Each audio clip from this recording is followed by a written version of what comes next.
مدعم نامی ایک غلام تھا نبی علیہ السلام کا، اونٹ کا کجاوا کستا تھا، آپ کو وضو کروایا کرتا تھا۔ غزوہ خیبر کے موقع پہ ایک نامعلوم تیر لگا، وہ شہید ہو گیا۔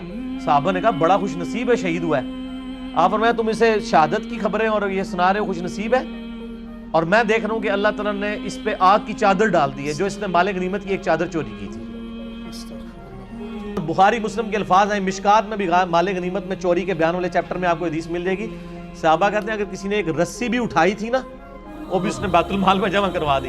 یعنی لوگوں نے کہا یہ رسی ہے نا، اس کی خیر ہے، اٹھا کے لے۔ یہ صحابی میں فرق ہے اور عام آدمی میں۔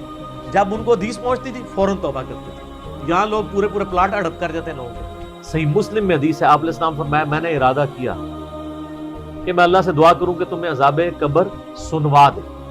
دکھانے والی تو کہانی ختم سر، سنوا دے۔ لیکن مجھے ڈر ہوا کہ اگر تم نے عذاب قبر سن لیا تم اپنے مردوں کو دفنا نہیں چھوڑ دو، ایسی خشیت تم پہ طاری ہو گئی۔ لیکن یہ اللہ تعالیٰ نے سب کچھ پردے میں رکھا ہوا ہے سر۔ صحیح بخاری میں حدیث ہے کہ میت جو ہے وہ چارپائی پہ کلام کرتی ہے۔ نیک میت کہتی ہے مجھے جلدی جلدی میری جگہ کی طرف لے چلو، اور جو بری میت ہے وہ چیخو پکار کرتی ہے کہ مجھے کہاں لے کر جا رہے ہو۔ اور نبی علیہ السلام کے الفاظ ہیں صحیح بخاری میں کہ زمین و آسمان کی ہر مخلوق اس کی چیخیں سنتی ہے سوائے جنوں اور انسانوں کے، کیونکہ جنوں اور انسانوں کو اللہ تعالیٰ نے غیب کے پردے میں یہ چیزیں رکھی ہیں نا، اسی کے اوپر تو جنت ہے۔ ان الذین یخشون ربهم بالغیب لہم مغفرۃ واجر کبیر۔ جو لوگ بن دیکھے اپنے رب سے ڈرتے ہیں ان کے لیے مغفرت ہے اور اجر کبیر ہے۔ دیکھ کے تو سب نے مان لینا ہے۔ سیدنا عثمان غنی رضی اللہ تعالیٰ عنہ علیہ السلام کے بارے میں آتا ہے کہ وہ جب کبھی قبرستان جاتے تو اتنا روتے کہ ان کی داڑھی آنسوؤں سے تر ہو جاتی۔ تو اصحاب پوچھتے کہ آپ کے سامنے جب جہنم کا ذکر ہوتا ہے آپ پہ اتنی خشیت طاری نہیں ہوتی، لیکن قبرستان میں قبر کے سامنے یہ معاملات آپ کے ساتھ کیوں ہوتے ہیں؟ تو انہوں نے کہا کہ میں نے نبی علیہ السلام سے خود سنا تھا کہ قبر آخرت کی منزلوں میں سے پہلی منزل ہے، جس کی یہ منزل پھنس گئی اس کی اگلی منازل مشکل ہو جائیں گی، اور جس کی یہ منزل آسان ہوئی اس کی اگلی منازل آسان ہوتی چلی جائے گی۔ یہ وہ شخص کہہ رہا ہے جسے 3 دفعہ جنت کی بشارت ملی ہوئی ہے۔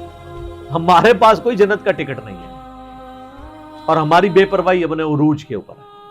اسی کو پنجابی میں کہا جاتا ہے نا، عقل نہ ہوئے تے موجیں ہی موجاں، عقل ہوئے تے سوچیں ہی سوچاں۔ جسے عقل نہیں ہوگی وہ موجیں مارے گا کیونکہ اسے پتہ نہیں ہے نا، لیکن جسے عقل ہوگی وہ سوچے گا کہ یار یہ معاملہ تو بڑا خطرناک ہو گیا۔ صحیح بخاری میں حدیث ہے، نبی علیہ السلام نے فرمایا آپ ایک جگہ سے گزرے، کچھ اصحاب آپس میں یعنی ہنسی مذاق کرتے ہوئے ہنس رہے تھے، تو آپ کھڑے ہو گئے، آپ نے فرمایا جو کچھ میں جانتا ہوں نا اگر تم جان لیتے تو بہت کم ہنستے، زیادہ رویا کرتے۔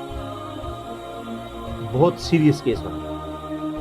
پھر سر اس سے بھی آگے اگر آپ چلے جائیں، صحیح بخاری میں یہ حدیث موجود ہے کہ جب میت کو سوالات کے جوابات نہیں آتے نا تو فرشتے اس سے پوچھتے ہیں کہ تجھے سوالات کے جوابات جو نہیں آئے یہ کیا معاملہ تیرے ساتھ ہوا؟ تو وہ کہتا ہے میں تو وہی کہتا تھا جو لوگ کہتے تھے۔ تو فرشتے کہتے ہیں تو خود پڑھ کے سمجھنے کی کوشش کیوں نہیں کی؟ پھر فرشتے اسے ایک گرز مارتے ہیں جس سے وہ زمین کے اوپر بالکل، جس کو کہتے ہیں نا پیرلل ہو جاتا ہے، زمین کے خاک بن جاتا ہے، اور اس کی جو گرز کی اگینسٹ اس کی چیخ و پکار ہے اس کو جن و انس کے علاوہ تمام مخلوقات سنتے ہیں۔ اگر یہ سن لیں تو ظاہر ہے یہ تو پھر انسان کے بچے نہ بن جائیں۔